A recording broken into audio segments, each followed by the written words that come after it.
Hey guys, Phil here with Dorkhammer, and in this video, we're going to be taking a look at the old world legacy armies. First one I'm going to start with is my favorite, and the first one I started playing with, which is Dark Elves. Here, let me take this off of here. So if you want to go over to this website, I'll put the link in the description area below. You can go download the whichever armies you want to look at. There's 7 of them total. They have some more content, but I've only really looked at that. I guess they have some cards you can. I wonder if you can download those or if they're going to sell them. Yeah. Okay. So anyhow, we're going to start with the Dark Elves. So let's get to it. Okay, so we got the Dark Elves here. We'll go over the army composition first. This is the first thing you'll see.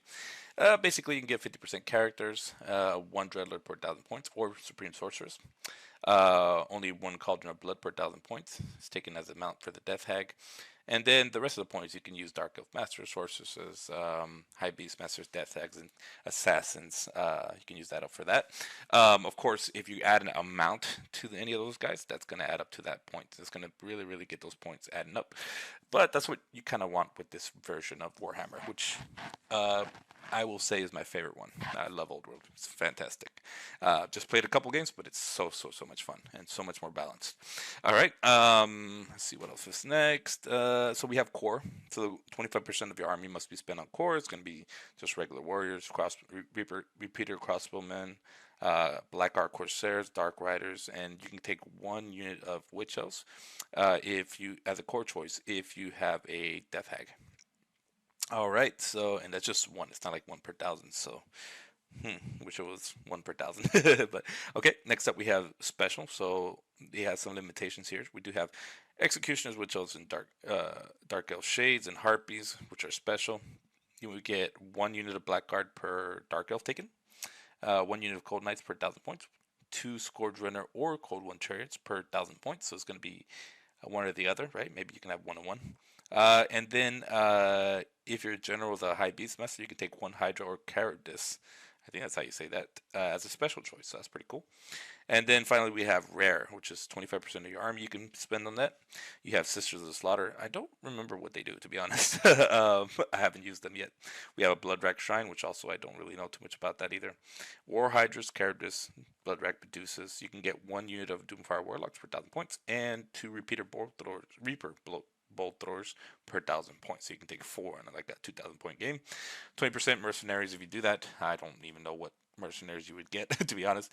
And then 25% allies if you get Warriors of the Chaos. You can upgrade a Standard Bearer for 25 points. It's a Dark Elf Master. First up is the Dark Elf Nobles, and then the Dark Elf Master. So of course, the Dreadlord is the general lord kind of guy, and the other one is like a hero. There are no characters in this version of the old world that I've seen yet, so it's going to be all just making your own guys, right? So we have 130 points for the Dreadlord, 70 for the Dark Elf Master. He's just a little bit worse. Weapon skill 7, best skill 7, street 4, toughness 3, 4 attacks. 3 attacks on the master, lower initiative, lower weapon skill, ballistic skill, 1 less wound, much less points. Okay, the weapons are all going to be the same. It's pretty standard stuff here. You can add a crossbow on him, brace of repeater handbows. You can take a shield. You can give him full plate armor. That gives him a 4+ armor save.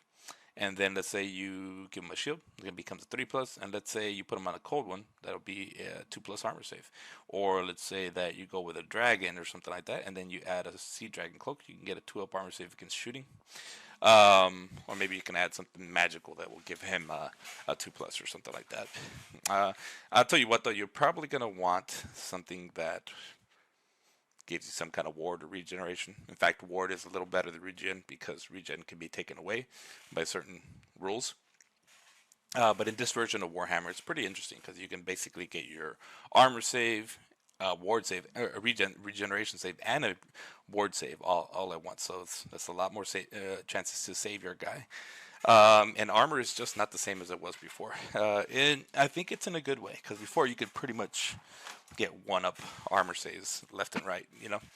Okay, so they can be mounted on a dragon. There's a few things that you can mount a Dreadlord or a Master on. Let's go take a look at those real quick. Let's look for a mount. In fact, yeah, let's look at their special rules first. So first we have Eternal Hatred, and we'll go to the mounts after that. Oh, by the way, let's finish this up. Maybe mounted. It's on page 8. See Dragon Coat, and then 100 points for the Lord, Dreadlord, 50 points for the Master. They have Eternal Hatred, which is basically they can reroll hits in the first round of combat, or in every round of combat against high elves. It's only against high elves. Um, and then you have Murderous. Now, Murderous is an interesting rule where you can basically, I believe this is the one where you can reroll ones. Let me just check that. Oh, you know what? I should probably go back. Screw it. There it is. Murderous. When engaged in combat, a model with this special rule that is fighting with a hand weapon may reroll any rolls to wound of a natural one. But here's the trick though. They have to be fighting with a hand weapon. So I really think this is just kind of a pointless. I mean, it helps a little bit, I guess, for normal guys, but it's just not really going to help out when you're taking magic weapons or lances or great weapons. I just see. I mean, who's gonna want just strength 4? And I mean, I guess you get a potion of strength or whatever, but that's just a one-time use. So not crazy good, in all honesty. I think in the 8th edition, it was like you re-rolled all once to wound. They have strike first. So in this edition of Warhammer, strike first is basically here. I'll just show you. Strike first is basically you're going to get initiative 10, initiative 10. Oops, let's try that again. Let's go back here. Oh, I see. I think strike first is in the rule book. But yeah, I'll just look it up real quick. Can't really pull up the rule book here. I don't want to show off their stuff here. Strike first. I'll read it off here. So strike first is basically during the combat phase, a model with a special rule that is engaged in close combat. Its initiative characteristic goes to a 10 before any modifiers are applied. And something to note here: if a model has both strike first and strike last, the rules cancel each other out. So basically, you would just be left on initiative. So something to remember there. All right, let's go over to the mounts. It's pretty much all the rules on the Dark Elf Noble and Master. Let's see page 8. Okay, so a Dark Elf Dreadlord or Master may be mounted on, I believe oh no, that's only the Beastmaster. Never mind. A Dark Elf Dreadlord or Master. They'll got the Dark Steed, Cold One Chariot, Black Dragon. That's only for the Dreadlord, not the Master, and then Manicore Dreadlord only, not Master. So let's go take a look at those. We got the Dark Steeds, 14 points, pretty simple stuff. Movement 9, weapon skill 3, 14 points, light cavalry. I don't know why you would take Lord on a Dark Steed. I mean, if you want to put him in some scouts or something, I don't know. I just don't see I don't see people doing that. Then we have Cold One. I mean, well, here, let's just go over the Dark Steed card. It's fast cavalry. Has all the rules for fast cavalry. I'm not going to go over every single thing. Has Swift Stride. Pretty simple stuff. Really, really fast, right?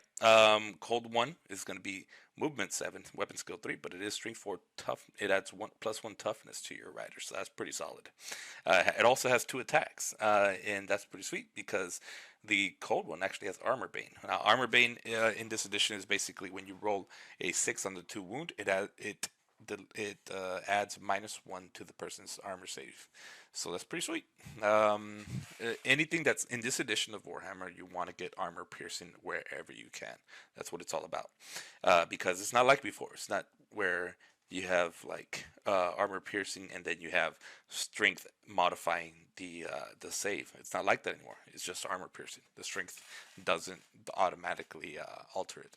All right, so the Cold One has Armored Hide as well, which means that it gives +1 to your armor save. So basically, Cold One Knights are going to be on a 2-up armor save. You're pretty sure you can get your Lord to a 2-up, even without a Sea Dragon Cloak. They have they cause fear.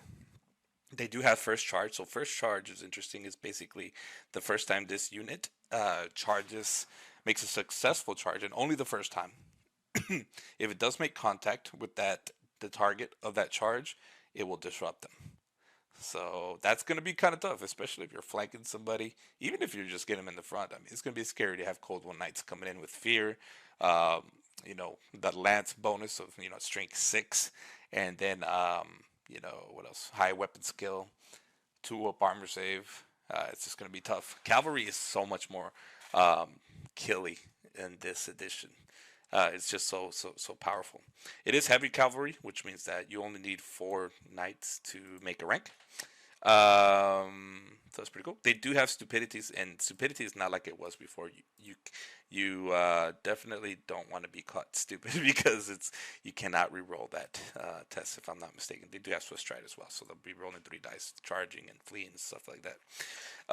Next up is the well, let me see what else do we have for the. We have a Cold One chariot that they can be on. Let's see, is it here? Those are just character mounts. It didn't really go into the other ones. Where's the dragon? Maybe I missed it. Just a second, y'all. Dark Pegasus. I guess it's further down. Oops. Here we go. Cold One chariot. Let's look at that one. So Cold One chariot is strength. It's still movement 7. Comes with 2 cold ones, of course, 2 charioteers. Strength 5, toughness 5, 4 wounds, 125 points. The charioteers themselves are weapon skill 5, which is nice. They're ballistic and ballistic skill 4, strength 4, initiative 5, 1 attack each, 9 leaders. So basically, they'll have 2 attacks. This is a heavy chariot. It also matters for ranks and such, and also unit size is really what that matters for. That's really what it is for unit size. It does have a 4-up armor save. Of course, it will have stupidity, which will be kind of tough. It'll have hand weapons. They'll have hand weapons, cavalry spears, so they'll be +1 strength on the charge. So the charioteers will be strength 5 on the charge. They'll have repeater crossbows and then claws and teeth. Once again, the cold ones, same rules. Armor bearing. They do have close order. Close order, if you're not familiar with what that is. Did I mention that? I don't think I did. Let me go ahead and close order formation. We'll go ahead and explain it. Close order, a unit arrayed in the series of ranks is said to be in close order formation. It's basically 2 or more models that are arranged in base-to-base contact with each other, edge to edge, and front corner to front corner. So basically, kind of your typical lineup from before. They have Elven reflexes as well. Elven reflexes just means that they'll get +1 initiative in the first round of combat. In the first round of any combat, cause fear, first charge. So it also has that first charge. Have hatred for high elves. It does d6 +1 impact. It has stupidity. So it's gonna hit pretty hard, but stupidity could really screw you over. Here's where I want to show you you can't mount a Scourge Runner chariot, but we'll look at that a little bit later. Let's see. Let's take a look at the dragon. Oops, wrong button. This thing is kind of all over the place. That's one thing that I don't like about the rulebook either. It's kind of all over the place as well. It's kind of hard. The index is kind of hard to read, in all honesty. So adding a black dragon is going to be 280 points.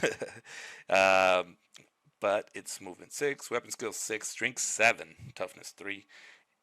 It adds 3 toughness, so it's going to be toughness 6. It adds 6 wounds, so you're going to have 9 wounds on the Lord. If you take something that gives him an extra wound, you'll have 10 wounds. It's crazy. It's a behemoth. It's the biggest of the big, and it's close order. It's not really going to matter too much. Well, I guess it'll matter in combat res. You'll have 5/10, hatred towards high elves, large target. Large target in this edition just means every model can see it pretty much. It'll have stomp attacks d6, swift stride, and terror. Terror is huge in this edition. It's so much scarier than it was before. I found out firsthand in the last game. All right, so it does have the Wicked Claws attack. This is strength as base, strength 7, -2 through the armor save. See again, there's just going to be -2, not like -5 or whatever it is in the prior edition.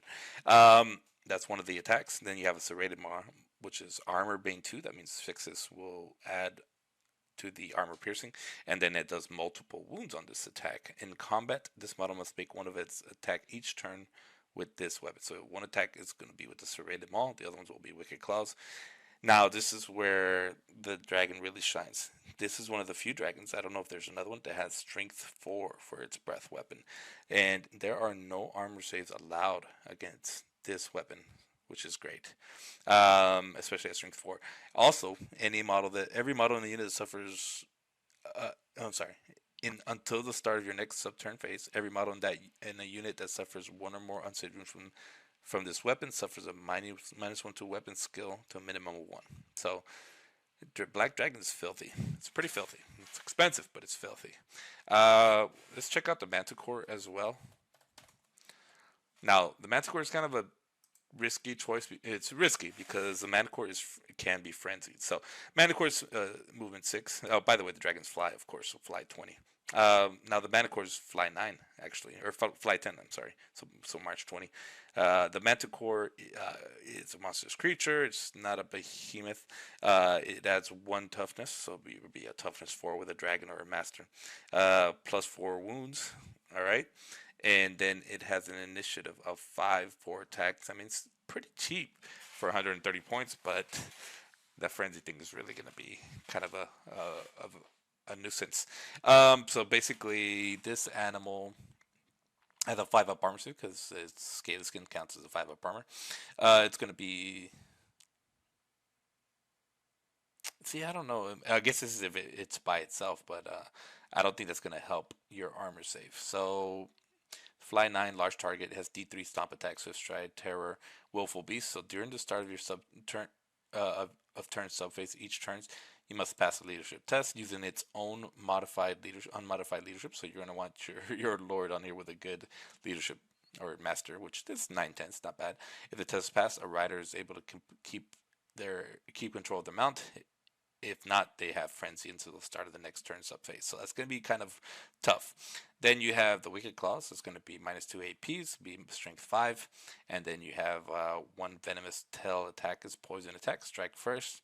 In combat, this is if you add that for 15 points. It's going to be basically strength as is, poison attacks, and strikes first. So initiative 10. So, I mean, pretty cheap, I guess, elf-wise speaking. So that's all the ones for the Dreadlord and the Master. Let's move on to the next one. Sorry, I'm going a little in depth on it, but not crazy. I'm not going to go over every single little rule, but let's try to speed it up. All right, we have the Dark Elf Sorceress. It's going to be the Supreme Sorceress and the regular Sorceress. Basically 150, 75 points. The other one's half as good. So,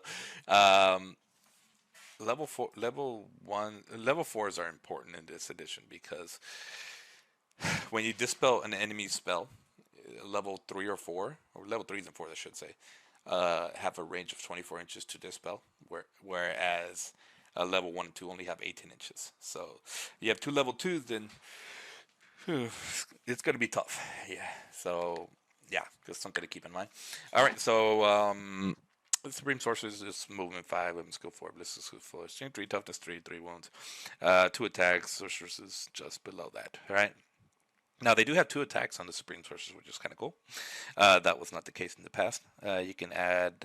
They can use battle magic, demonology, dark magic, elementism, and illusion. From personal experience, I would say that demonology, and also just kind of on paper, I'd say demonology is the most killy. Like straight out just from the Lord. So I don't know. I say it's my favorite one so far. It's just really really good. The other ones are good too. Don't get me wrong. Dark magic is really good too. I just feel like demonology overall has the most the spells that can do the most damage. Even though the magic phase isn't like OP. I'd say demonology is one of the better ones when it comes to that. Okay, so she can be mounted as well. You can make her level 4. She has elven reflexes, so +1 initiative in the first round of any combat. Eternal hatred against high elves. Hatred to high elves, so just she can reroll hits in every round against high elves. She gets Hekarti's Blessing, so that's something we do want to look up. Okay, Hekarti's Blessing is I'll just make it simple. Basically, one failed casting attempt can be re-rolled per game. Here, I'll show you a card to you. Did not mean to do that.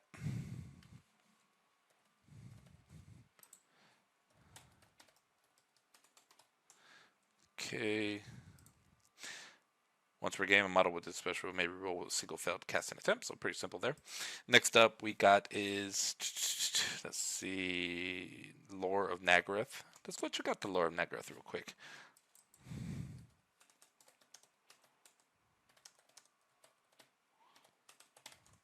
Okay. All right. Sweet. Let's just go down and look at it. It'd be easier. All right, so first one we have is Cursing Word. This is a hex spell. So throughout the game, there's different phases where you can cast uh, spells. A hex one is hex or enhanced spells are the first ones that you can cast. And basically, this casts on 9 plus. On 9 plus, range is 12 inches. It remains in play spell. Whilst this play, so it remains in play, so they do have to dispel it. So that's kind of cool. There's no dice pool in this edition, which is interesting. It's kind of cool.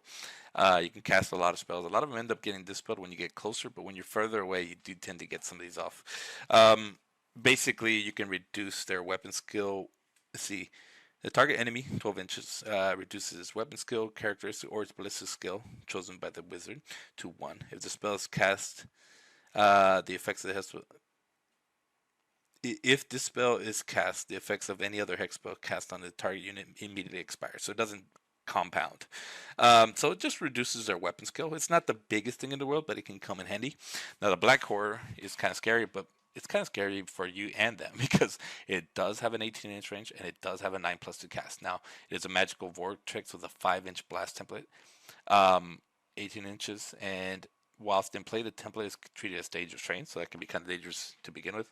The template moves 2d6 in a random direction during the start of every start of turn subphase. An enemy unit the moving template touches or moves over must immediately take d6 strings test.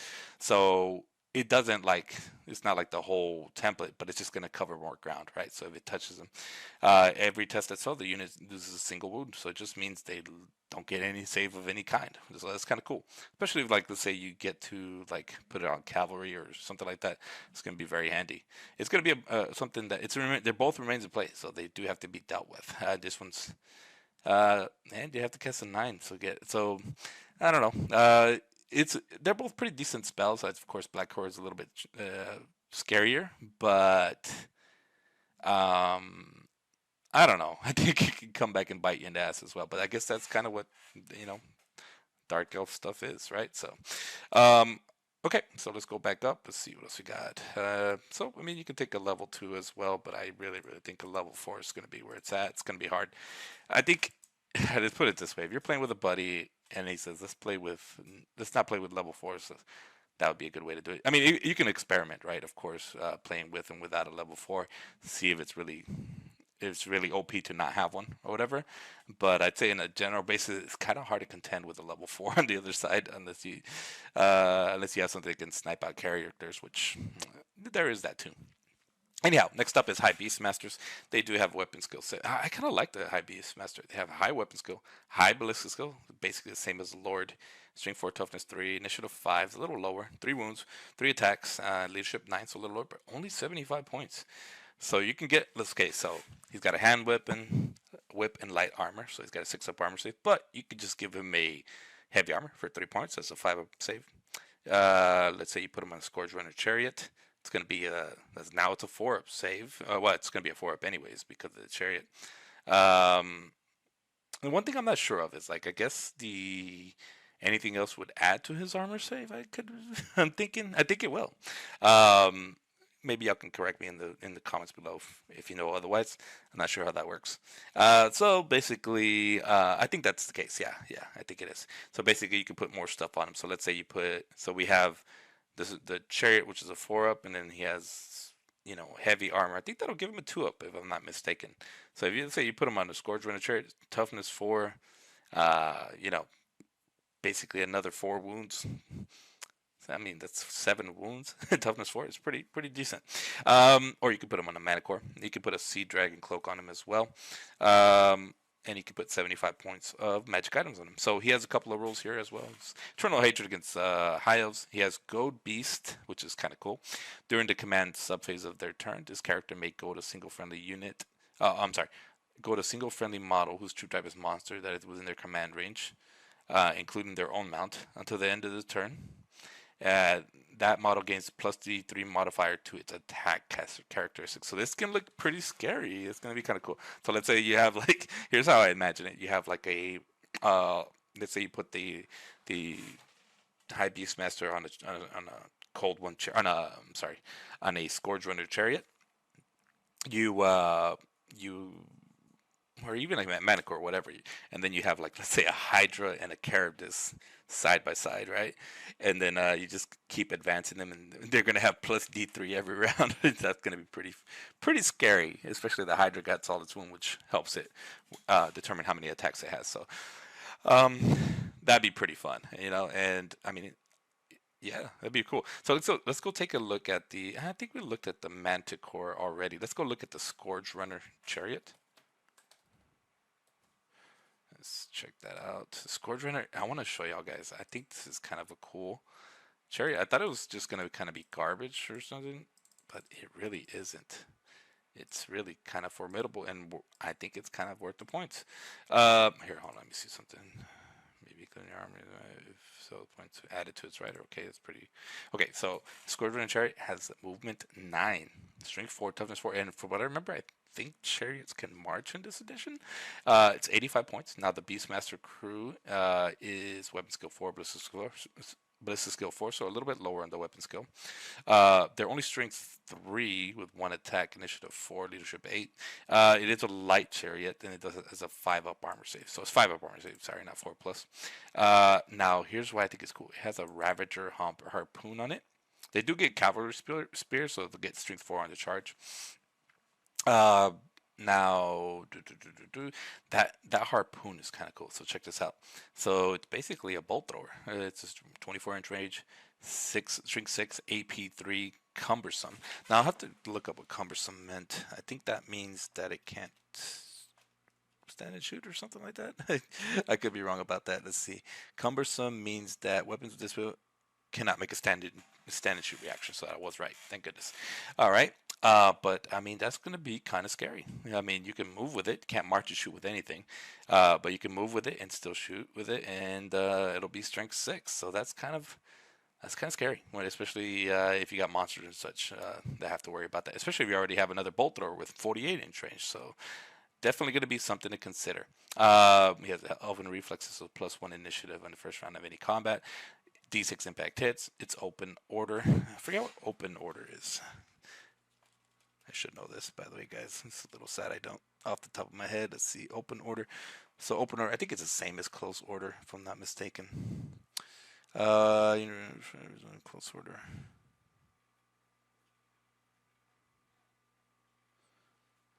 Edge to face the same direction as far as possible. I think it's the same. It looks like it's the same thing.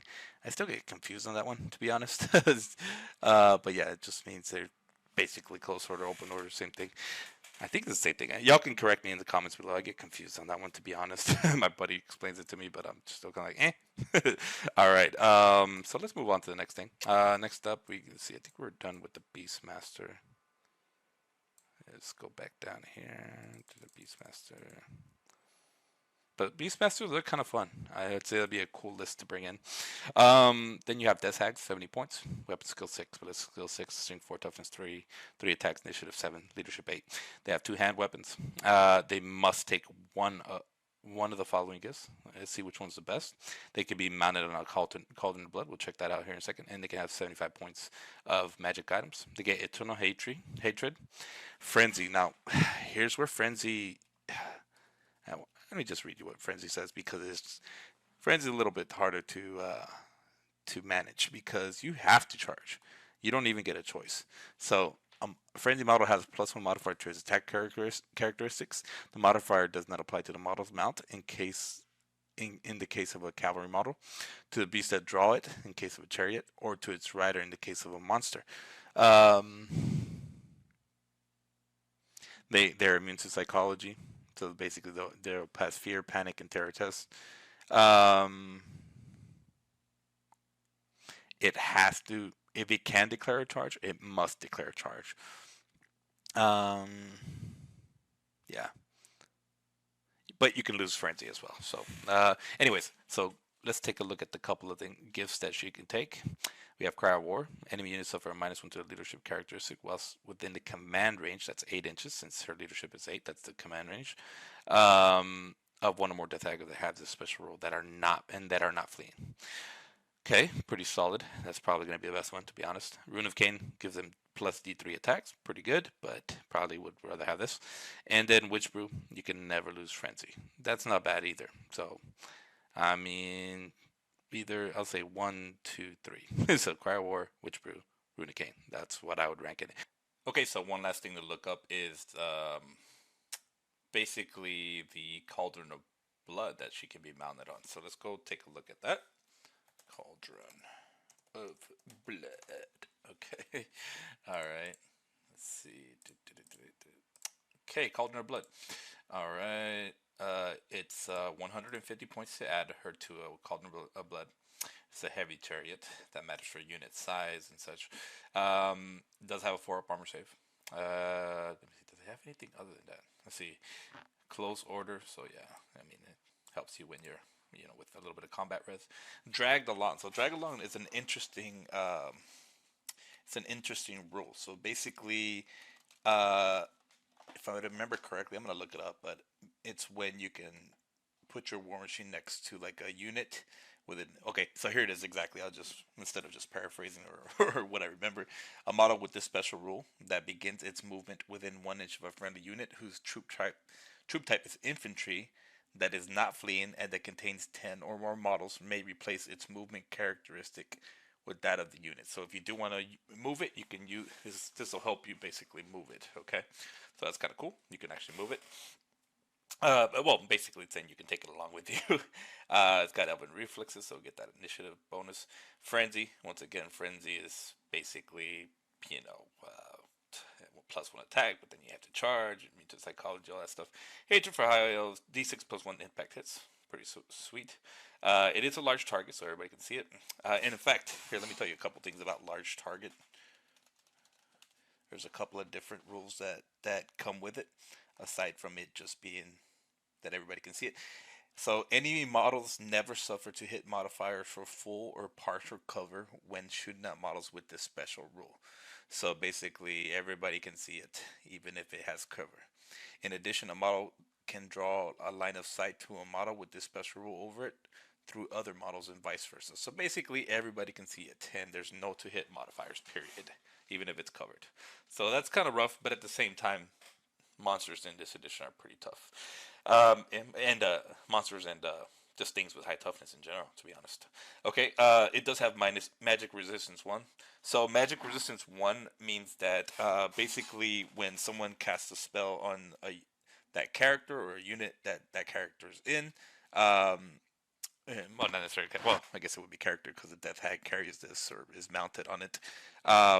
It's going to be -1 for any casting rolls against it. So that's pretty cool. Maybe you can put. There's a common magic item that you can put on them to give them, or maybe even the Dark Elf. I can't remember off the top of my head, where you can add more magic resistance. So basically, you can make it a little bit harder for them to cast spells on them, which. I mean, Witch Elves are great, but the problem is that they don't have armor. I think they have maybe a 6-up armor save or something like that. We'll see here in a little bit. I honestly haven't used them, so I don't know.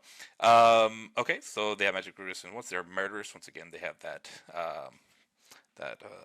one rerolling ones.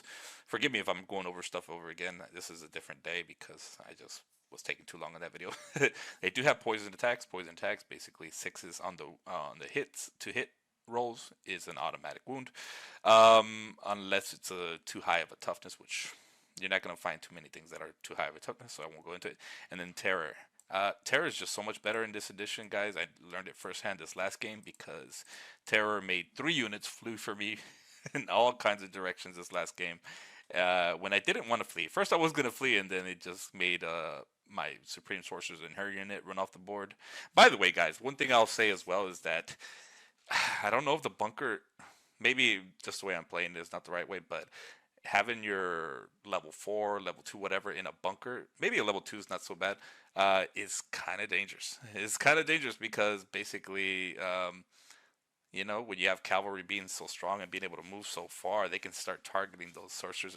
And what happened with mine is I just kind of didn't take it, didn't take into account how close some of my buddy's infantry was, or not infantry, but cavalry was, and I ended up fleeing because of terror. I think it was a tree man or something. I don't know, something that caused terror. Oh, no, it was a dragon, I think it was. And boom, level 4 gone, 300 500 points gone in one turn, and then other stuff fled. It was a pain in the ass. So terror is really good in this edition. All right, so here we go. We have an enchantment spell with the Blessings of Cain, so this can be done in at the start of the turn, basically. Um, okay, so we have what do they call it? The conjuration phase. The casting value is 9+. She can cast it on herself, or let's see what it says. Effect until the start of your next of your until the start of turns your next turn subphase. Jesus Christ! This model can and every friendly death hag unit of witch elves or sisters of slaughter that is within its command range gains one of the following. So you get a furious charge special rule. Now, Furious Charge, I think it's when you get an additional attack. Maybe I'm wrong. Let's see. Let's just see instead of me just assuming. So, Furious Charge is basically during a turn in which it made a charge move of 3 inches or more. A model with this special rule gets a +1 to its attacks characteristic. So you do have to end up going longer than 3 inches, which is going to happen most of the time. I guess this is just preventing it from being a thing where if somebody falls back, that you can't just get that. Because usually you just fall back, 2 or 3 inches, I think it is. So it has to be 3 inches or more. I guess you still could. I could be wrong about that. Anyways, but yeah, basically, yeah, it has to be 3 inches or more to get that, and we'll see how it works. Because with them being frenzied already, they have 2 attacks base. Frenzy has +1, so 3 attacks per witch elf, and then you add this furious charge to have 4 attacks with poison and armor piercing 1. From what I remember, I think they have armor pierce 1. That's scary. Okay, so let's see what else we got. Furious King, the cleaving blow special rule. So cleaving blow, it's actually in this book, so I can just look it up real quick. I'll just show y'all. Blow, okay. Cleaving blow is basically, it's like AO. If you play AOS, which I just don't play it anymore, it's like basically a mortal wound. But you can't take, so it's kind of like killing blow. If a model rolls a natural 6 when making a 2 wound roll, attack from combat, it has struck the cleaving blow. Basically, you do not get armor or regeneration saves against it, only ward saves if you have one. So that can be kind of tough. So let's see, anything else on the oh, we had one more on the cauldron. All right, Cauldron of Blood. We have the Strength of Cain, so that's the cleaving blow. Then we have the Blood Shield of Cain. This is probably going to be what you want to cast more often than not when you're not in combat, and heck, maybe even if you're in combat. Of course, with them having high initiative on the witches and stuff, maybe you don't. We're not worrying so much about not striking first, but yeah, 5-up ward save is gonna help immensely with those witch elves. Okay, okay, that's it for the Death Hag. Let's go to the next character if there is anything. I think we're pretty much done. Did we do? Oh yeah, I think we're on to Assassin. Assassin's kind of fun, but maybe not as crazy as it was before. Okay, so we have an assassin here. K9 assassins are moving 5, weapon skill 8, build skill 7, strength 4, toughness 3, 2 wounds, initiative 7, 3 attacks, 80 points, leadership 8. You can give them additional hand weapon for 3 points. Give them a repeater handle for 5. It has some venoms you can take under. Let's rank the venoms, okay? But let's look at the special rules first, okay? So they have eternal hatred. Hatred to all enemies, so that's kind of cool. So basically, eternal hatred is for the high elves only. They can reroll hits in every round of combat. But it does have hatred for all enemies, which means in the first round of combat he can reroll his hits. He's hidden. We'll read that rule in a second. He's immune to psychology, so immune to psychology is not the same as it was like in 8th edition, where you just don't panic, don't do this, don't do that. It's not a flat roll. I believe, in fact, I'll just read it for you. Immune to psychology. You don't, immune to psych. I just realized I spelled that wrong. Psychology. Okay, so immune to psychology is if the majority of the models in a unit are immune to psychology, the unit automatically passes any fear, panic, or terror test it is required to make. However, if the majority of the models in a unit have this special rule, the unit cannot choose to flee as a charge reaction. So panic, terror, and fear. All right. Doesn't mean they won't break from combat. It just means they're immune to those things. Okay, so I guess that is just psychology. So I guess that means it doesn't say they're immune to stupid. I wonder how that would work. Y'all can let me know what you think. It does say psychology. Stupidity is psychology, so I don't know. I mean, maybe that's just whatever. So hidden K-Knight citizens are not placed on the battlefield to start the game. They're hidden with a dark elf friendly troop whose type is infantry. They have to have a 10 more, except for harpies, of unit strength. So basically 10 models or more for infantry. Unless it's heavy. I mean, I don't think you can join heavy infantry if there is heavy. I don't know. Make a note of which unit each assassin is hiding within, and at the start of any start of turn any sub. Oh my god, this is so hard to say. Assassin may be revealed during any start of turn sub phase or at the start of any combat phase position that revealed your assassin as you would a character that has joined a unit. So, I mean, this could come in handy, when you're maybe trying to move the assassin or something like that. That way, you're not cheating or anything like that. If a unit, so basically, the assassin can be destroyed if you never reveal him. That's what this part's saying. Okay, so here we go with the poisons. Let's see. 5 for Black Lotus, 15 for Dark Venom, 15 for Manbane. So the Black Lotus, for each unsaved wound inflicted upon by this character, enemy characters suffer a -1 to their leadership characteristic for the rest of the game.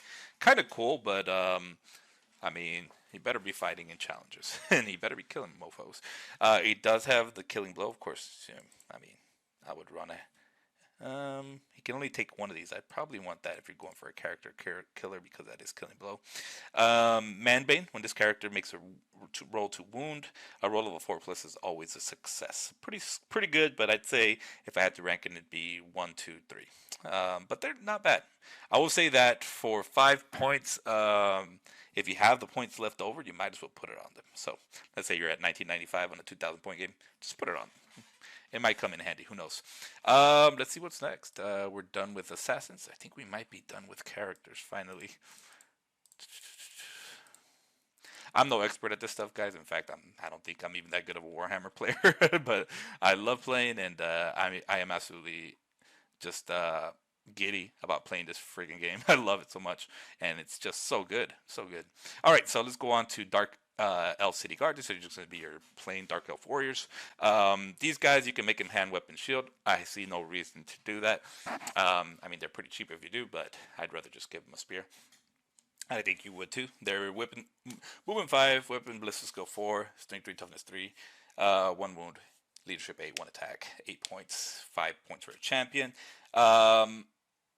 Yeah, 5 points for a champion, and you basically can turn them all into. So it's full command. It's going to be 5 points per champion, musician, standard bearer. You can give them thrusting spears, which is what you would want to do. They'd be at 9 points. Any unit of recruiter crossbowmen may take shields. So does that mean? Oh, okay. I'm sorry.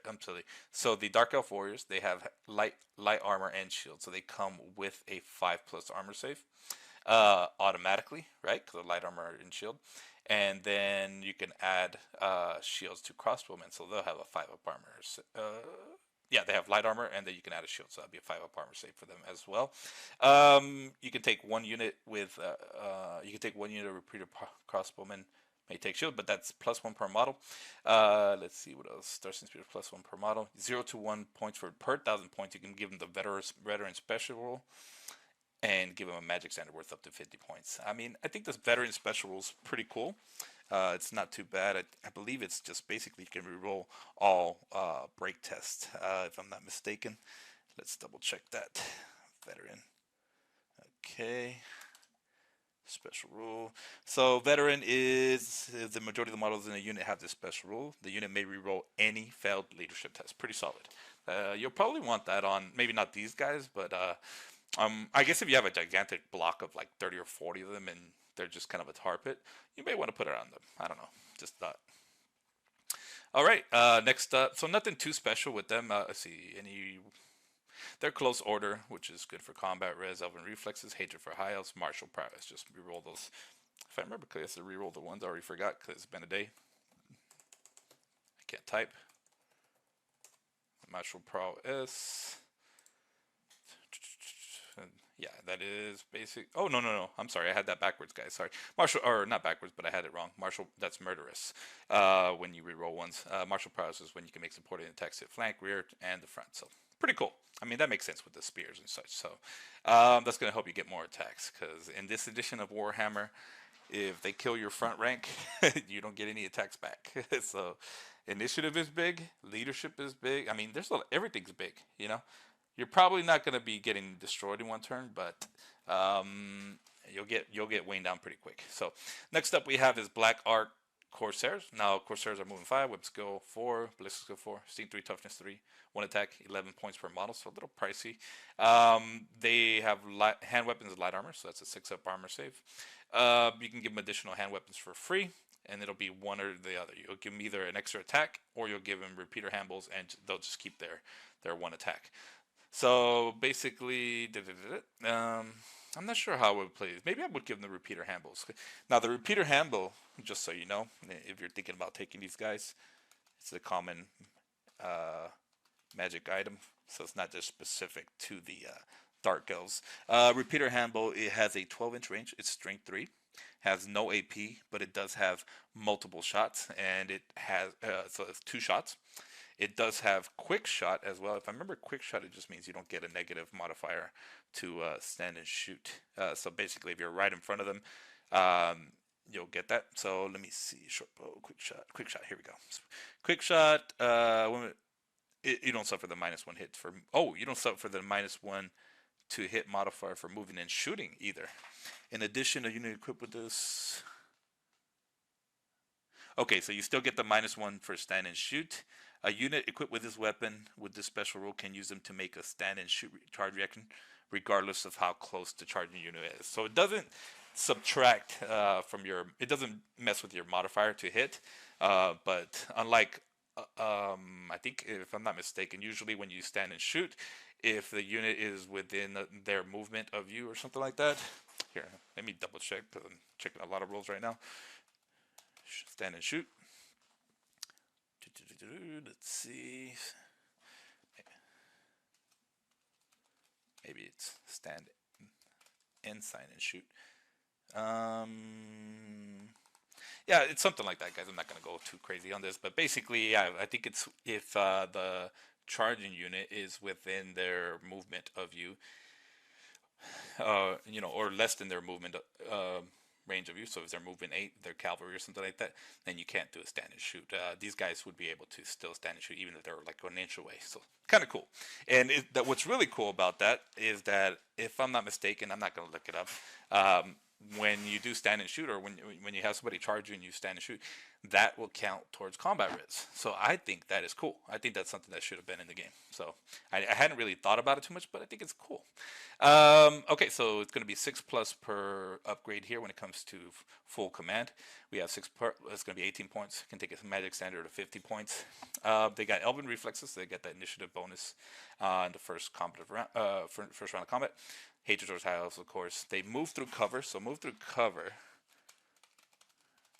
Okay, move through cover just means that basically models with this special rule do not suffer any modifiers to their movement characteristics for moving through difficult or dangerous terrain. In addition, a model with this special rule may reroll any rolls of 1 when making dangerous terrain tests. So pretty cool. Cool. So that's pretty neat. So they're not too bad when it comes to difficult, dangerous terrain. They have open order. Open order. I think open order and close order are basically the same thing.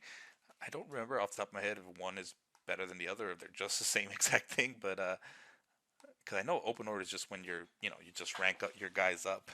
Open order for a unit in an open order formation closely resembles one in close order formation. The key differences lie in how the unit moves and interacts with terrain. As with a unit in close order, a unit in open order consists of 2 or more models that are blah blah. So basically base to base contact, front corner to front corner. All models in the same unit must face the same direction. In addition, all models in the unit must be arranged in a formation that consists of 1 or more horizontal rows. As far as possible, there must be the same number of models in each rank. Where this is not possible, it must be the rear rank that has fewer models. But I'm trying to see what's different. I just don't understand. I'm gonna be honest, guys. I don't know the difference between close order and open order. I ask my buddy about that, and I just forget. So yeah, I'm not perfect. Then we have a Sea Dragon Cloak. Now, the Sea Dragon Cloak adds +2 to non-magical shooting attacks. If it's anything other than that, then you don't get the Sea Dragon Cloak benefit. So basically, they would have 6+. They don't have a shield, but they would have 4+ against like non-magical shooting. Anything else, just their 6+ armor save and their weapon skill. So, I mean, they're not going to have a lot of sticking around power, but they have some attacks. If you can up their strength in some way or something like, or decrease the strength of your enemy, then they're actually looking okay. But they don't have any AP. I mean, if you can give them something that gives them AP, that also will help. All right, next up we have the big boys, Blackguard of Nagaron. Now these dudes are cool. All right, so they're movement 5, weapon skill 5, ballistic skill 4, strength 3, toughness 3, 1 wound, initiative 5, high initiative, high weapon skill, 1 attack, 15 points per model, leadership 9. Okay, so they have hand weapons. Did I even read that off further? Hand weapon, light armor, okay. They have hand weapons, dread halberds, see below, and a full plate armor. Full plate armor is a 4+ armor save, so pretty solid. Now the dread halberd is +1 strength, so it'll be strength 4. AP is 1, so -1 to their armor save. And then armor bane 1, so any 6s are going to add an additional AP for any 6s in there. They fight in an extra rank, so that's kind of cool. No matter what, they just fight in an extra rank, and they require 2 hands, so no shield or anything like that. You can get a magic standard worth up to 100 points. So that's kind of cool because you don't need I like that. You don't need a BSB to be in there to add like a pretty kick-ass banner. We'll see if there are any worth putting on them. I'll talk about my thoughts on the whole army at the end. Tower Master can have up to 50 points worth of magic items. I mean, I don't know if I'd put too much on them. I don't know. I can't think of what I would put on them. If I come across something, I'll let you know. So they have close order, all right? So they'll get that for combat res. They have elven reflexes, the initiative bonus, eternal hatred for high elves, immune to psychology, so they're not going to, like we said earlier, they're not going to suffer fear, terror, or panic checks. Martial prowess, if I remember, martial prowess is the one where they re-roll their ones. Am I getting that wrong? I think I am. yeah, I'm pretty sure they can fight in an extra rank even if they get charged in the side or in the flank or the rear. Requires 2 hands. They're just really nasty. And when you add one thing I can tell you is that I know there's a banner in the magic banners that you can add that gives them +1 to their at least +1 to their AP, which is just so good. -2 to their AP, and then you have armor bane 2 that's going to be -3 at some points. And then these guys got great weapon skill, strength 4. I mean, with a sorceress, if you do play your cards right, you can get guys down to toughness 3 or toughness 2 even. At times they're going to mulch just through stuff. They're just really good in combat. They're going to be really good in combat against almost anything. You're really going to have a hard time if you have things that are really high toughness, of course. But everybody's going to have that challenge in this edition. One last thing is stubborn. Stubborn, I hate to burst your bubble, guys, but stubborn is nowhere near as good as it used to be, but I guess it's better than not having it. So stubborn is really just the first time this unit is required to make a break test, it may choose not to and automatically fall back in good order instead, even if the unit strength of the winning side is more than twice of that of the losing side. So this may come in handy for 1 round. A unit that is not stubborn does not become stubborn when joined by a character that is. A stubborn character cannot use this special rule whilst part of a unit that is not stubborn. So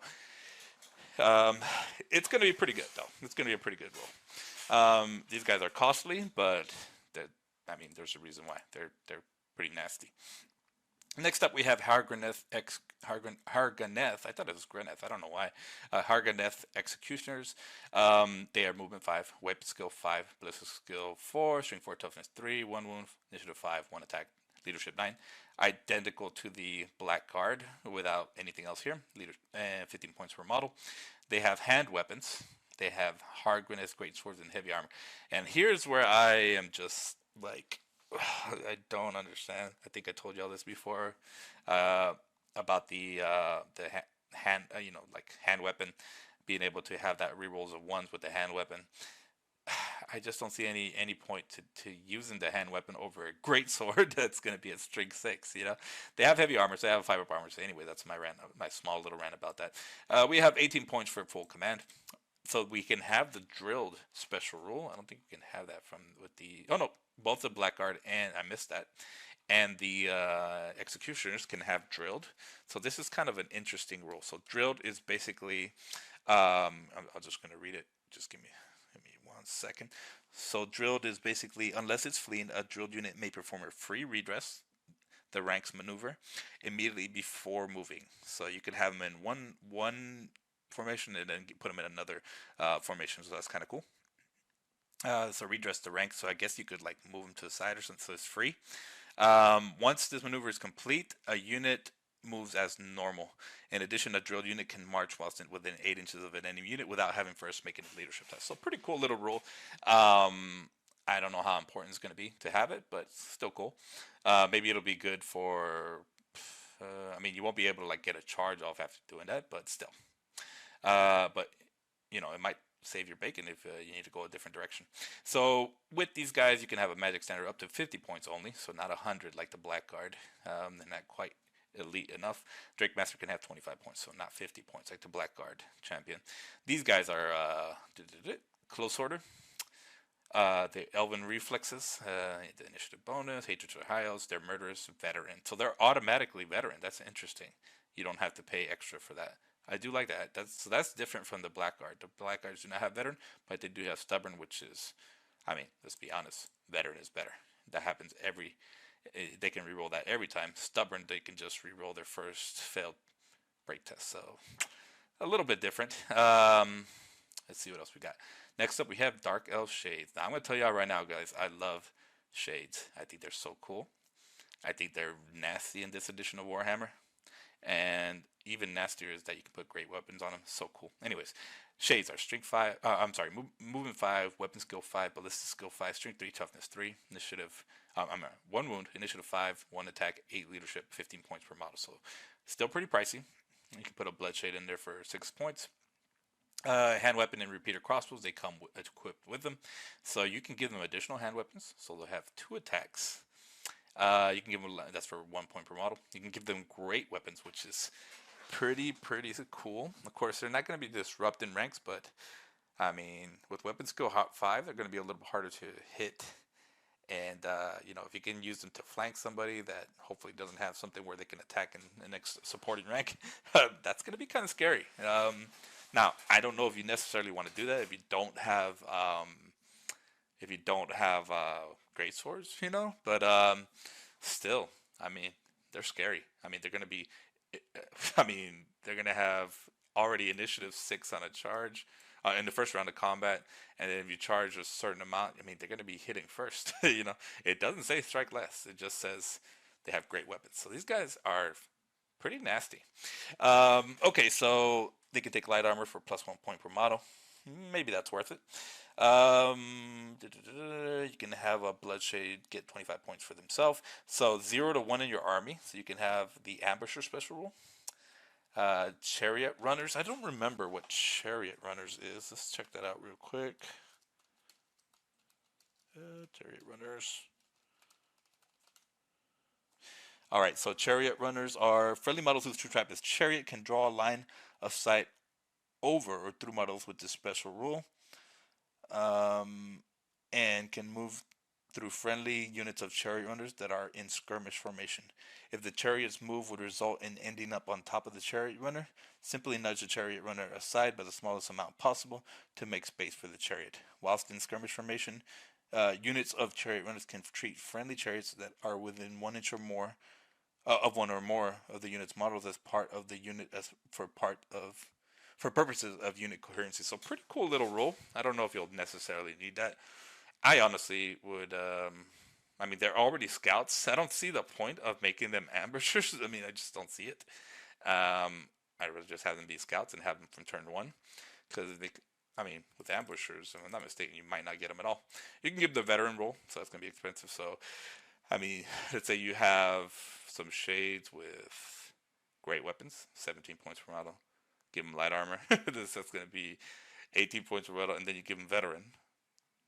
and then it's 19 points per model. That's pretty expensive, but could be pretty nasty. I mean, at the very least, if you don't upgrade them to the arm to the teeth or whatever, you can at least have them be nice little war machine hunters, and they're going to be a thorn in their side because these guys are just filthy. Okay, next up we have is the Daughters of Cain. All right, Witch Elves. Okay, so Witch Elves are movement 5, weapon skill 4, ballistic skill 4, strength 3, toughness 3, 1 wound, initiative 5, 1 attack. They are 11 points per model. They do have leadership 8. They have 2 hand weapons and a lash and buckler, so this is kind of interesting. I've seen this, but I didn't memorize everything. So you can upgrade them to full command for 21 points. You purchase a magic standard of 50 points. So the Witch Elves are close order. They have elven reflexes. They have frenzy, so that +1 attack, but also immune to psychology, and also they have to charge if they can charge. So you're gonna have to play this kind of funky. Maybe put like your own units in front of them so they can't legally make a charge.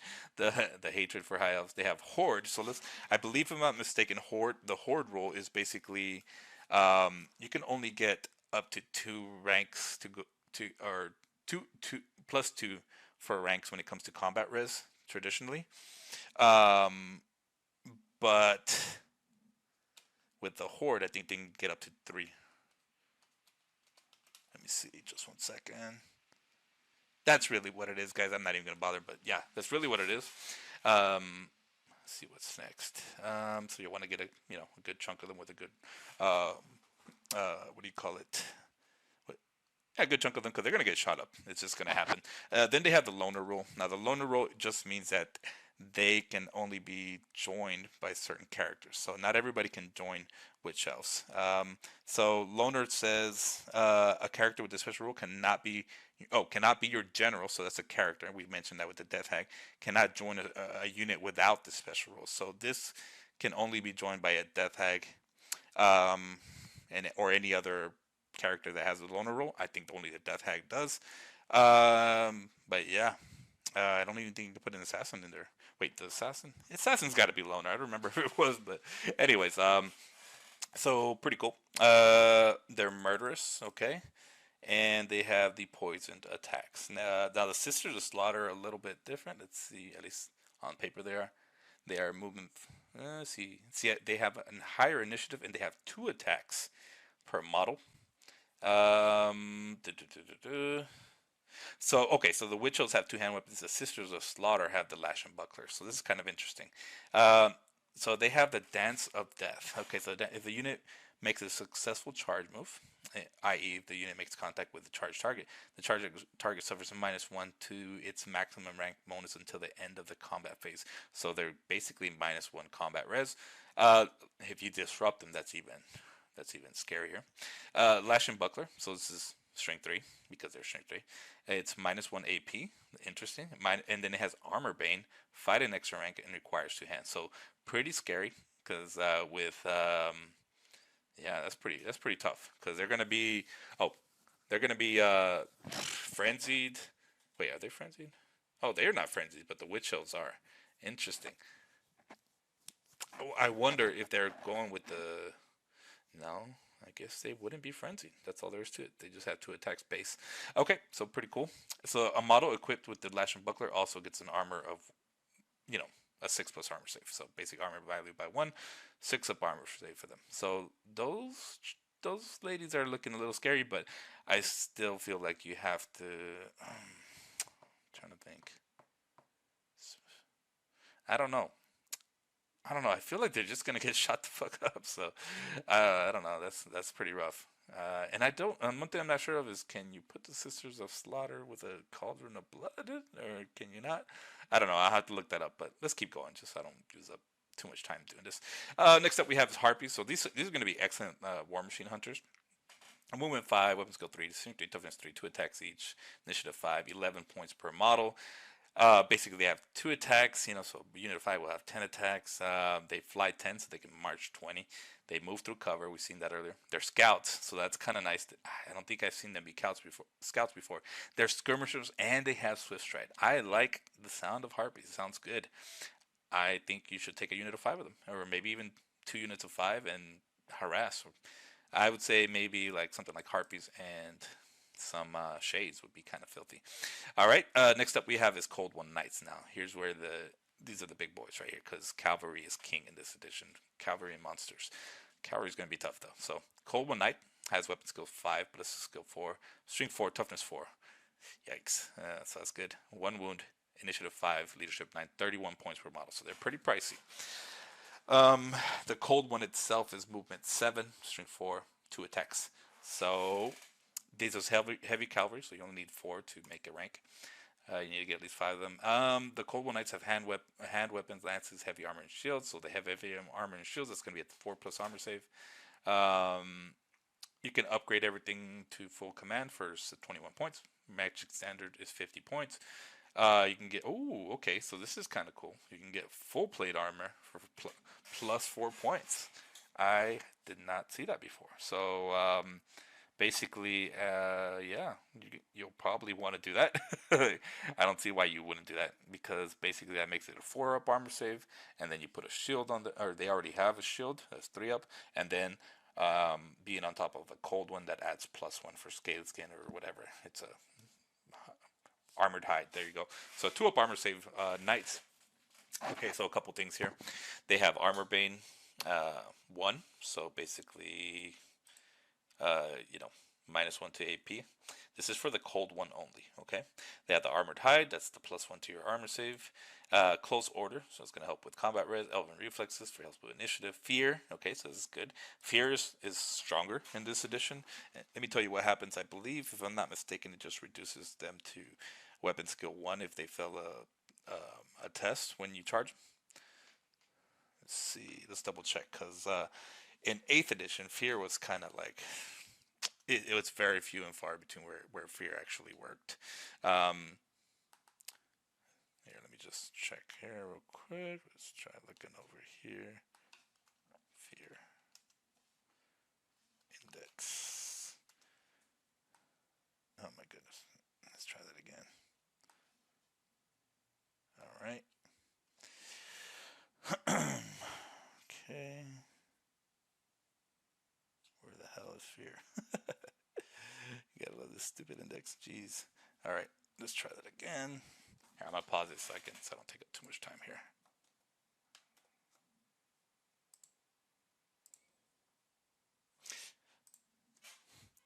Alright guys, so I did find the fear. I'm just going to read this for y'all. Once per turn, when a unit is declared, I'm sorry, that's the wrong thing. Fear is models with this special rule called fear. If a unit wishes to declare a charge against an enemy that both causes fear and has a higher unit strength, it must first make a leadership test. If the test is failed, the unit cannot charge. Now, that's rough. It does not move and is considered to have made a failed charge. If this test is passed, the unit can charge as normal. If a unit is engaged with an enemy unit and both cause fear and has a higher unit strength when its combat is chosen during the choose and fight combat subphase, it must make a leadership test. If the test is failed, any model in that unit that direct their attacks against the fear causing enemy are suffer -1 to their rolls to hit. So it's essentially going down to weapon skill 1. Most of the time that's what it's going to be. Not with every single model, but not with every single army, but yeah, -1 to hit is going to be tough. So definitely pretty rough. A unit only needs to make 1 fear test per turn. Models that cause fear are immune to fear. A unit that does not cause fear does not become immune to fear when joined by a character that does. Okay. So basically, fear is pretty scary. So you got to be it's going to be pretty scary, but you have to have the unit strength in order to make them take a psychology test. Okay, all right. So let's go back over here to the Cold One Knights to see. We also have first charge. I don't know. I think I said something about that one. Yeah, I did when we were looking at the chariot. So the first charge is basically on the first charge. Basically, they can disrupt. So pretty cool.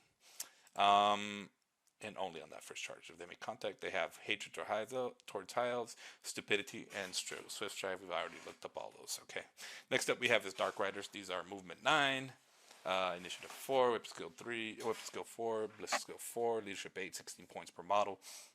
These are light cavalry. They have light armor, cavalry spear, so they're strength 4 on the charge. If they do make a charge off. You can give him repeater crossbows. Why wouldn't you?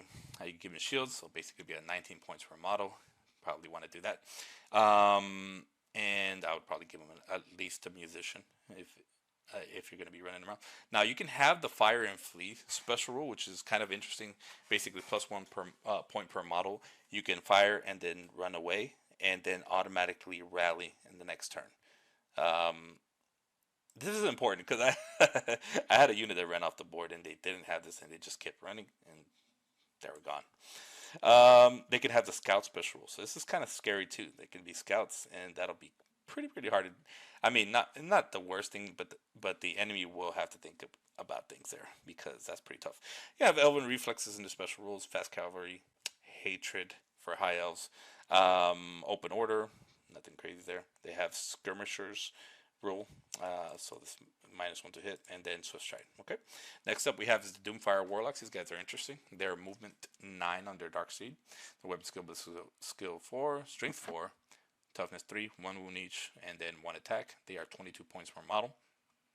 Oh, by the way, on the Dark Riders, you can upgrade everything for 6 points. I wouldn't do that. I would probably just get a musician. Get pricey. So you can have a champion, just a champion, no full command, and that master can take magic items 25 points. So the Cursed Coven, that's one of the rules on the special rules in them. A unit of Doomfire Warlocks knows a single spell chosen by their controlling player before armies are deployed, from either dark magic, demonology. So this is scary because demonology and dark magic are solid. Demonology has a really good signature spell that's just 2d6 strength 4 hits with AP 1. Scary. Dark magic, I cannot remember what the hell the signature spell is for them. Let's take a quick look. Why don't we?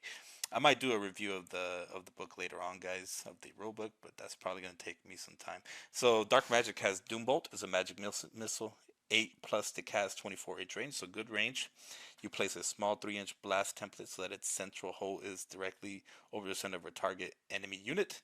Any enemy model whose base lies underneath the template risks being hit and suffers a single strength 3 hit with an AP of -2. So you can just flat out just put it on them. That is kind of rare in this edition, and AP2, that's pretty filthy. Okay, so let's keep going. They can cast a bounce spell. If the unit's strength is 10 or more and includes a master, they can cast it at power level 2. If the unit includes a master but strength 9 or less, it's only power level 1. If no master, then it'll be power level 0. You probably want to put a master in there with, unit strength, at least 10 models. That's kind of scary. This unit has Dark Runes, which is basically a 5 aboard against any wound suffered that are non-magical enemy attacks. So they're going to be susceptible to magic, but they're pretty scary if you use them right. In this game, magic has it's very much about range. Like, most things are not going to be going over 24-inch range when it comes to magic. So use them wisely. Use them, with caution, I guess I should say. I think these guys can get shot up pretty bad. We already did the Cauldron. We already did these chariots. Let's keep going. Bloodrack Shrine. Let's see. So Bloodrack Shrine, I bet it can be. Is it just a chariot or can it be joined? Oh, let's see what it says up here on mounts. Because I'm not sure. I've never used that thing. Okay. Bloodrack Shrine. I guess it's just by itself. So the Bloodrack. Wait, doesn't the Bloodrack Shrine go? Maybe I'm crazy here, but I think it goes with the. I don't know. Let's keep reading because I'm not sure. All right. So the Bloodrack Shrine is movement 2. Strength 5, toughness 5, 5 wounds, 175 points. The Shrine Keeper. There's 2 of them. Weapon skill 4, ballistic 4, strength 3, initiative 5, 1 attack, leadership 8. Then you have the Bloodrack Medusa on there. So let's use weapon skill 5, strength 4, well, toughness 5, I guess. 3 attacks on her. It's a heavy chariot, 4 up armor save. Come with cavalry spears, so they're going to be strength 4 on the charge for them. The Bloodrack Medusa has a cavalry spear as well, so she'll be strength 5 as well on the charge. Only on the charge, guys. Gives you +1 to your strength. Okay, so they have a cavalry spear and petrifying gaze. So pretty cool little thing. They are close order. It's going to help with combat res. Dragged along. So basically, you can put this next to a unit. With unit strength 10 or more. Elven reflexes for the initiative. They do have frenzy. They have hatred for high elves. Impact test D6+1, large target, magic resistance -1, murderous, poison attacks, stony stare, terror. So let's take out stony stare. At the start of each combat phase, any models in base contact with this model must make an initiative test. If the test is failed, they suffer D3 strength, 2 hits, no armor save. Ward and regeneration saves can be attempted as normal. So that's pretty tough. Petrifying gaze, 18-inch range, strength 2, no AP, magical attacks, and multiple wounds. When I'm making a roll to wound for an attack with this weapon, substitute the target's toughness with its initiative. No armor save is permitted against wounds caused by this weapon. Ward and regenerations can be attempted as normal. So this thing's kind of filthy. It's got to be dealt with. I don't know. I like it. It'd be interesting to check it out. We've already checked out the Black Dragon, the Manticore. Oh boy, here we go. Fun stuff. War Hydras. Okay, so War Hydras are next. They are movement 6, weapon skill 4, strength 5, toughness 5, initiative 3, 2 attacks. And we'll get into that. You might be like, what? They get nerfed, but it's also still pretty solid. It's just that monsters in general changed. I think it's still going to be solid. We'll take a further look at it. It is 200 points. Has a 5-up armor save, which is pretty low. I mean, pretty low, like it's not that great. So the War Hydra has a breath weapon as well, so it has close order. It's going to help with that combat res. Has extra attacks plus remaining moves, so if it has all of its wounds left, it's going to have 7 attacks. It's immune to psychology. It's a large target. Monster handlers. So monster handlers is a special role. I believe this is just when it comes to attacking or shooting. I forget. Let me see. Monster handlers. A monster with the special rules accompanied by one or more models represent as handlers. During deployment, position these models anywhere that is adjacent and in base contact with the monsters. If the handlers are found to be blocking movement or line of sight, simply move aside. In combat, each handler adds its attacks to those of the monster. If the monster suffers an unsaved wound, roll a d6. On a 1 to 4, the monster loses a wound, but on a roll of 5 plus, a handler model suffers a wound instead. If the monster is removed from play, so are its handlers.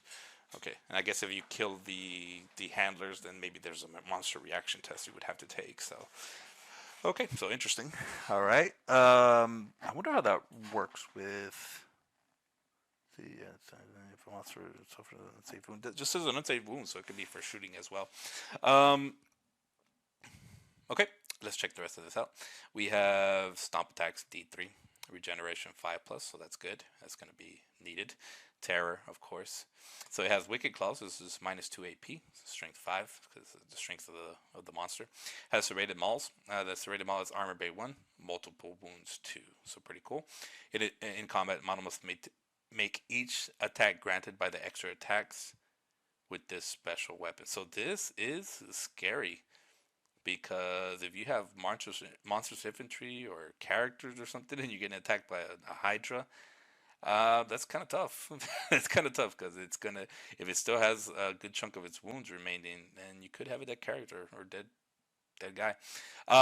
Fiery breath. Okay, so it's equal to the amount of wounds that the Hydra has left. So it's strength 5 starting off. It's -1 AP. Flaming attacks. Scary. The Blood Rack Medusa on their own is set movement 7, weapon skill 5, ballistic skill 5, 4 toughness, 3 attacks, 4 wounds, in it, initiative 5, 85 points. It's a monstrous creature. It has a hand weapon, petrifying gaze. It's the same as before. Oh, actually, it's a little different because it has D3. Is that how it was before on the Blood Shrine or whatever, the Blood Rack?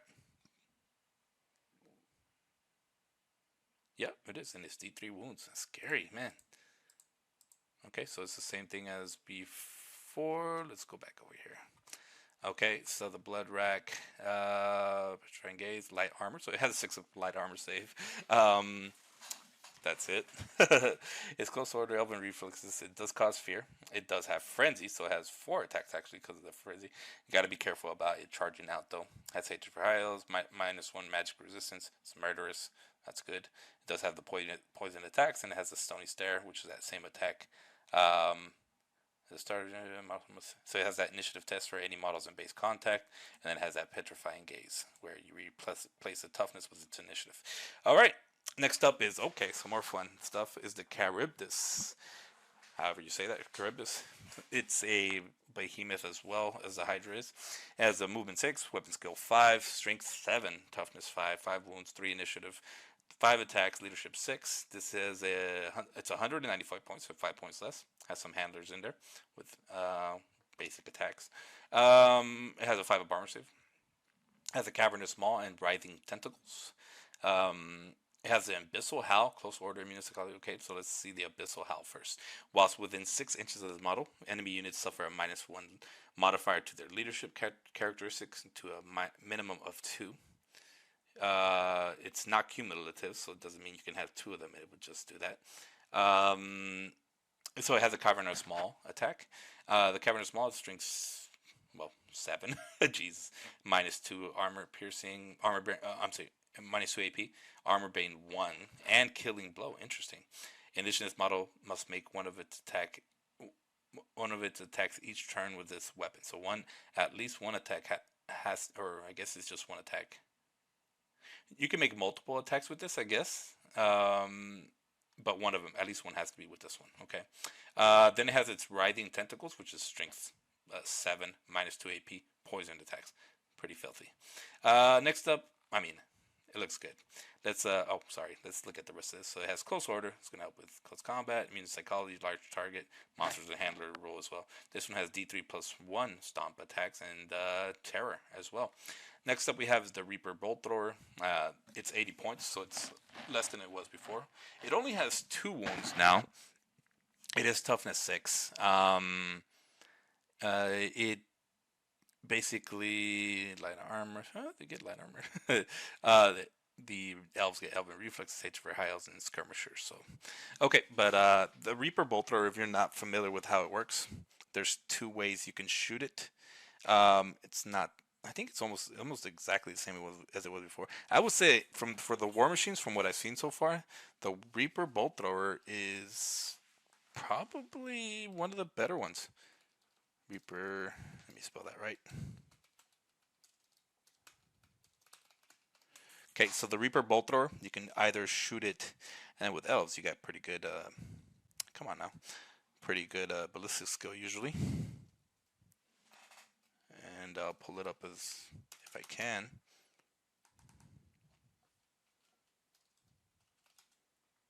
There we go. Reaper, come on now. Well, it's not pulling up on my ebook for some reason. That's okay. It happens sometimes. And let's see. Nah, I can't. I'm not even gonna bother. So the Reaper Bolt Thrower, basically, you can take it and you can use it where it'll shoot a big bolt, and that bolt will go out. It'll be strength 6. It'll go down as it goes through ranks. So if you're not familiar, so basically, let's say you have a rank of cavalry, and that strength 6 go ahead and wounds the guy in the front. It'll go to the second rank, and it'll go down to strength 5. So it'll go 6, 5, 4, 3 until it cannot wound anymore. It doesn't. I mean, it'll be. The reason you would want to take it is, like, let's say you hit a dragon or a character directly or something like that. It does D3 wounds. Now, the alternative is that you can shoot D3, if I remember, something like that. See, just a second. I think, and because I cannot pull it up, I'll just go off of memory. Or probably wrong here. You can correct me in the comments if you want below. But basically, you can shoot D6 shots, and it'll be strength 4, AP2. If you want to do it that way, which it could be 1, could be 2. I'm not crazy about that. It used to be you could just shoot a flat 6 shots, which is pretty solid.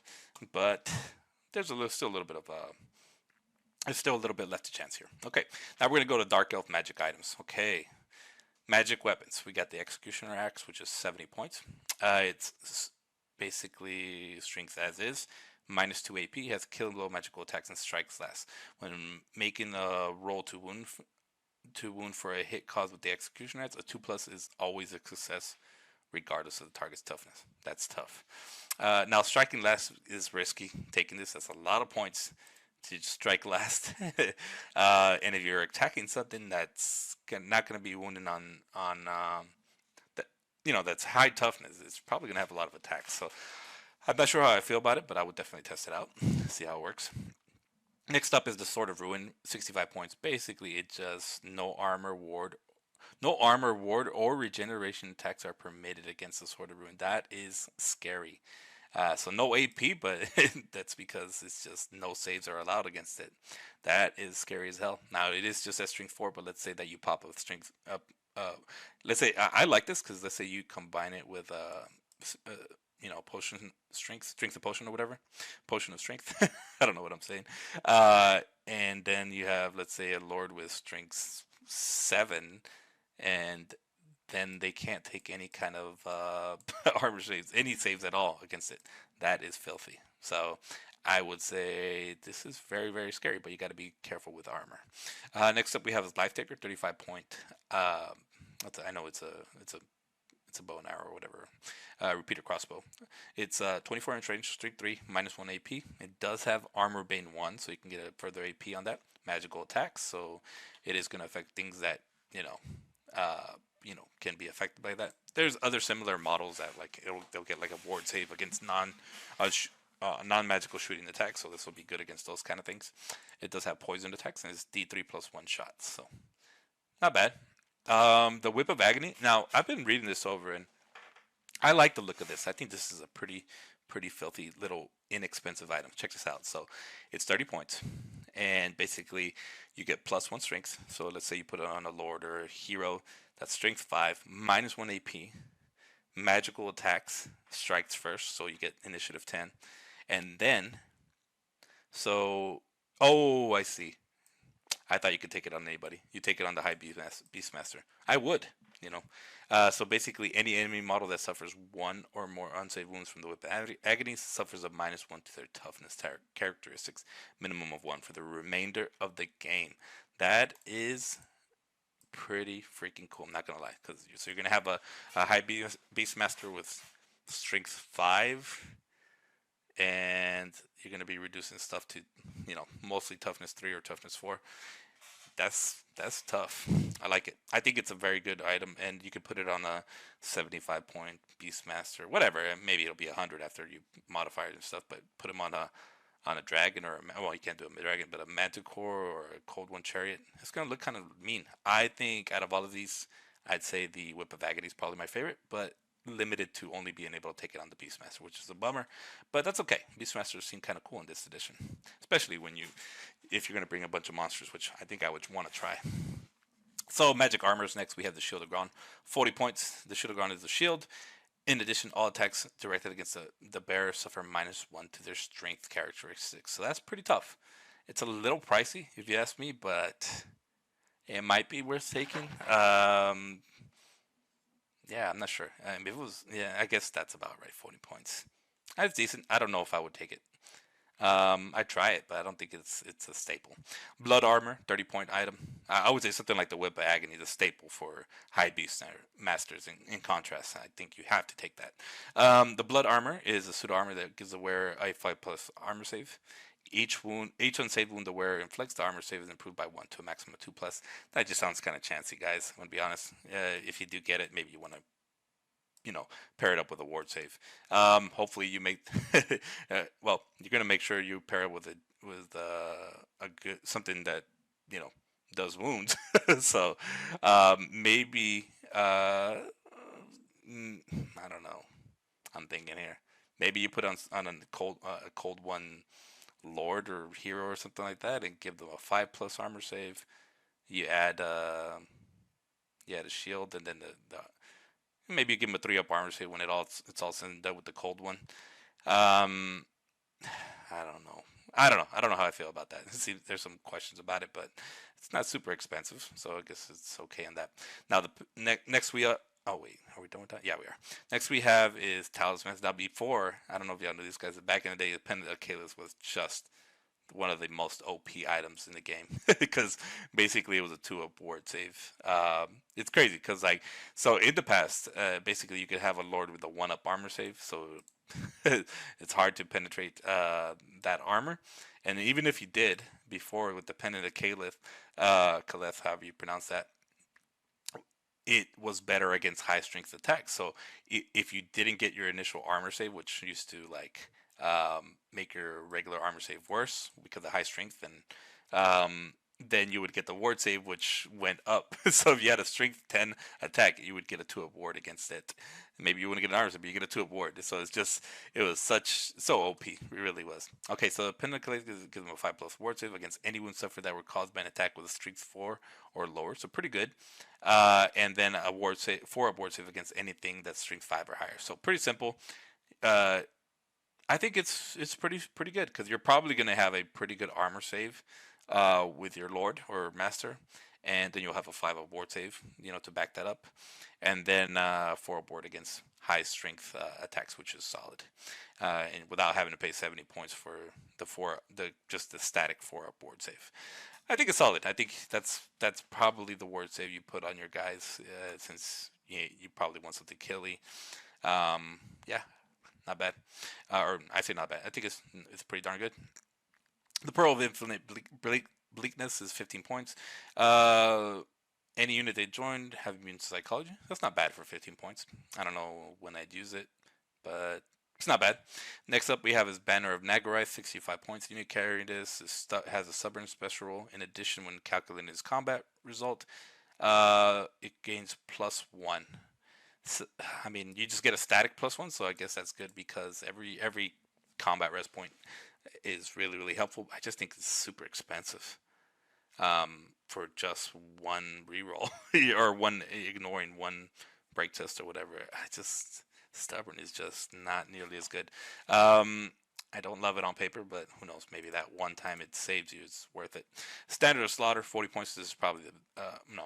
This is a decent one. When calculating the combat results, you can add +D3 to the combat results. So pretty solid, really solid. A little expensive, but not bad. The Banner of Hagraness. This is the best banner on this army. Period. Might be the best magic item on here. Is you basically get +1 to AP of all combat weapons. Just filthy. That's a must take on your hard hitting units.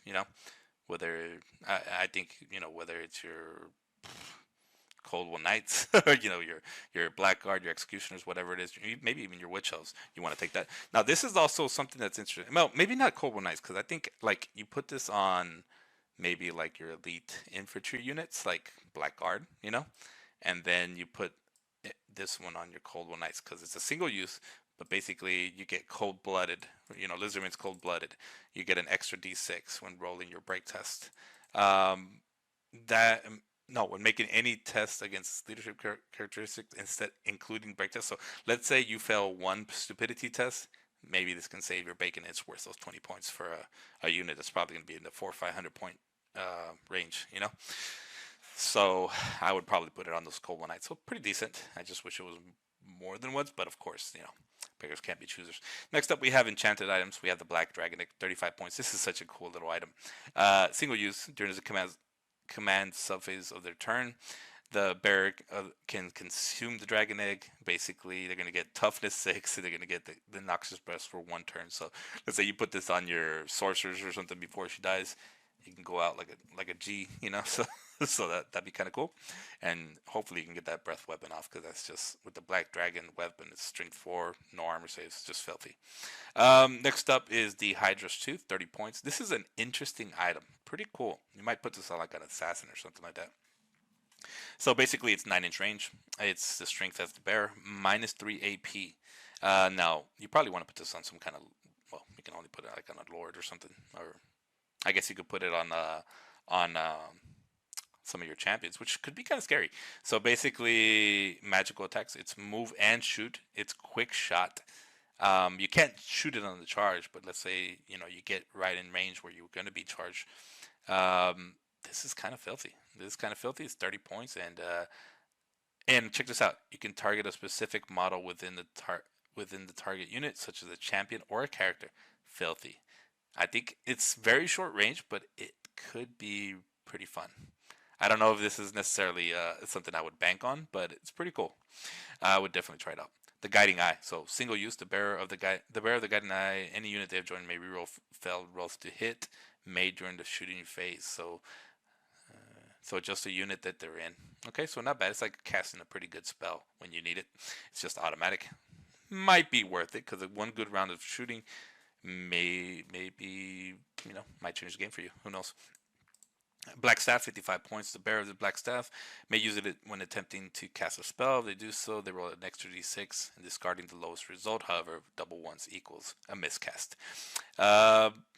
It's risky, but that sounds very Dark Elfy, so it might be cool to take it. Just very expensive, but rightfully so, to be honest. Yeah,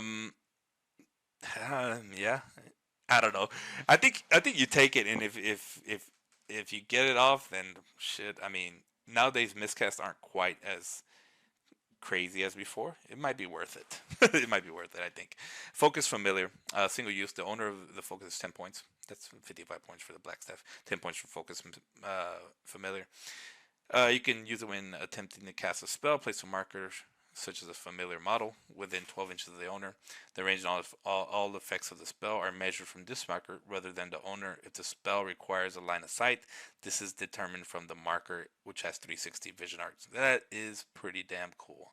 That's going to help get that one spell out that you just have to get off. Well, of course, you might still not cast it, right? So, but if you're smart, if you're thinking like an elf, maybe you remember that level 3 and 4 wizards have a 24-inch range.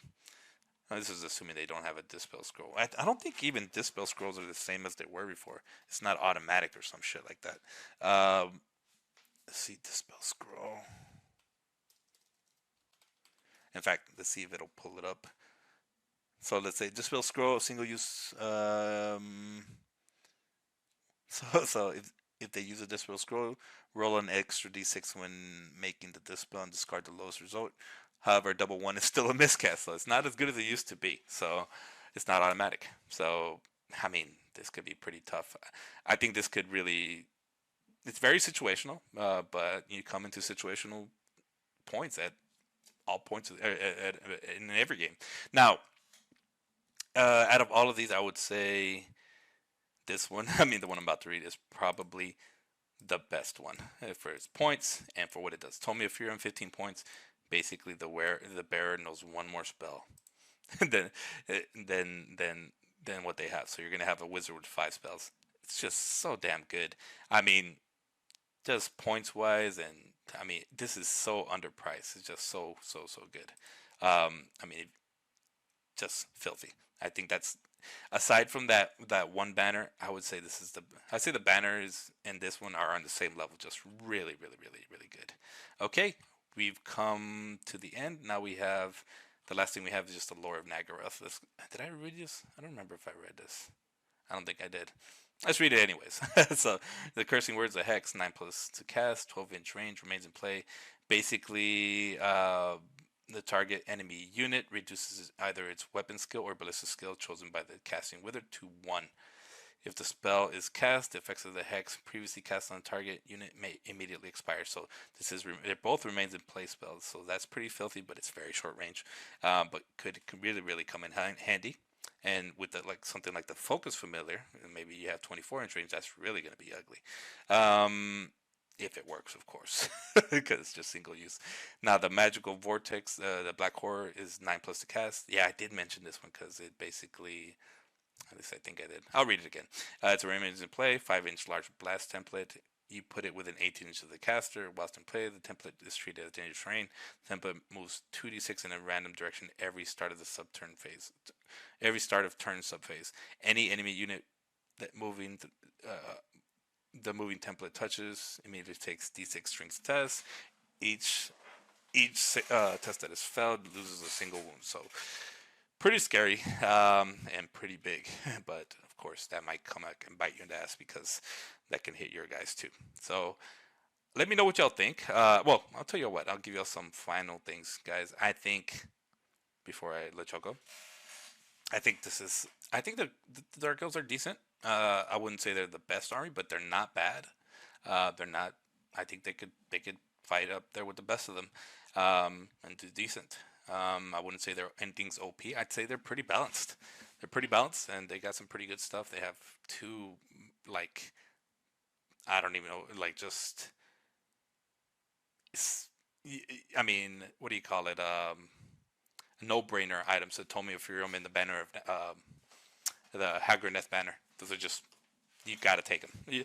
Well, let me put it this way: you gotta take them if you're looking to win. I would say those are, for the points they're worth. Those are the most bang for your buck out of everything in this army list. In this, well, anything in the magic items. So, um, a couple things is, like, I think that, just from my experience, just getting a dark elf noble on a dragon is just imperative. Dragons are so good in this edition. I mean, you got a dark elf dreadlord running around with a 3/2+ armor save, and then a 4 or 5 up ward save, and maybe a regeneration save with strength 7, toughness 6, and then their own attacks and 9 wounds. Just filthy, lots of points, but I mean, they hit like a ton of bricks.